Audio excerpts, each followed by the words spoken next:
crafters, thanks for joining me here in the attic. So pull up a chair, grab your favorite beverage, and we'll get to crafting and memory keeping. Today I'm doing my design team project for Crafty Dragon Creations. I will have the link down in the description box where you can go over and pick up this beautiful kit. If you love grunge and antique and vintage type things, this is the kit for you. It is called Under Lock and Key. There will also be a discount code down in the description box where you can get 30% off this kit from now until August 31st. So let's take a look at the kit.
When I saw this kit, I was trying to think of what I wanted to do with it, and I thought about this little golden book that I had picked up at a thrift store. And being that it's July, and here in the States, 4th of July is a big deal over here, so I decided I wanted to work with this Paul Revere little golden book, and thought this would be the perfect kit to do this with, because in my mind, when I think of the Revolutionary War and things like the Ride of Paul Revere, I think about secrecy and the things that these men did to kind of stay hidden from the British. So the lock and key theme just spoke to me when I wanted to do this kit.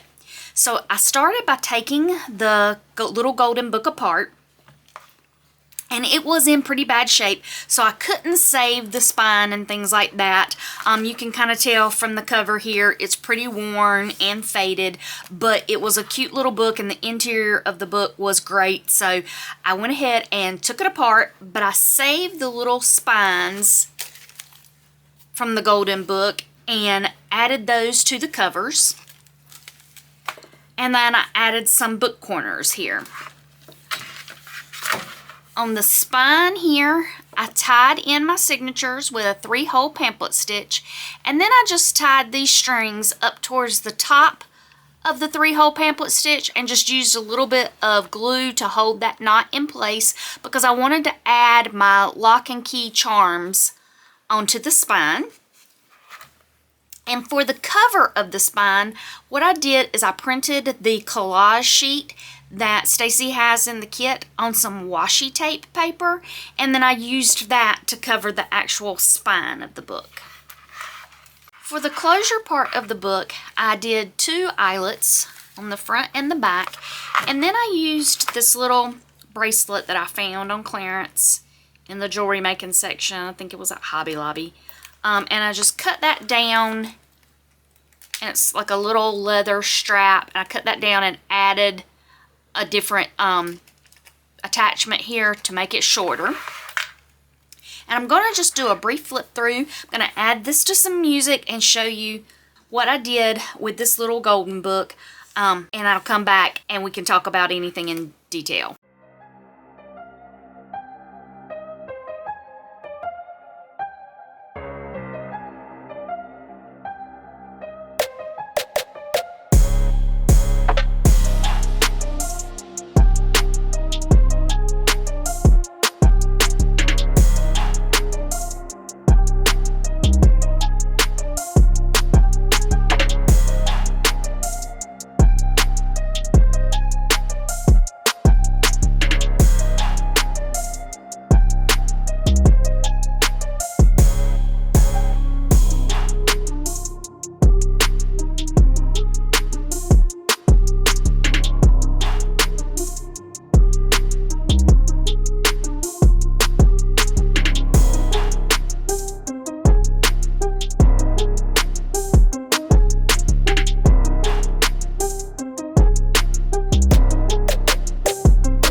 When I was designing the book and coming up with ideas of what I wanted to do, I wanted to keep the grungy aspect of the kit as the primary focal point, and I went back and added some embroidery trim here, but I wanted to grunge that up a little bit. I did sew it on with the sewing machine, but I went back with some of the Distress Oxide Walnut Stain to distress the trim. I also did keep all the pages to the little golden book so the story is intact. And here I did a little policy closure using the gears that tucks underneath the belly band. I used some Deco Art metallic luster on some of the embellishments to add a little patina look that kind of goes along with a lot of the patina in the kit. And I did some stenciling with some of the walnut stain and added the date for the start of the Revolutionary War. Again, added some more of that metallic luster around some of the trim pieces. And I wanted to add some leather and cordage because I thought that would go along well with the time period for where Paul Revere would have done his ride. And for the little golden book pages, what I did to put them back together so that I could keep them in order is I used some washi tape to tape the two pages together so that they coordinated and were in the right order. You can see that there. So I hope you've enjoyed this little golden book flip through and the design team project for Crafty Dragon Creations. Be sure to go over to Stacy's Etsy shop and grab this kit while it's on sale, because it would make a great journal all on its own, and also has lots of ephemera that you could use in many other kits. So be sure to hit the subscription button and the notification bell so you'll be notified anytime I put up any new content. And until I see y'all again here in the attic, y'all take care.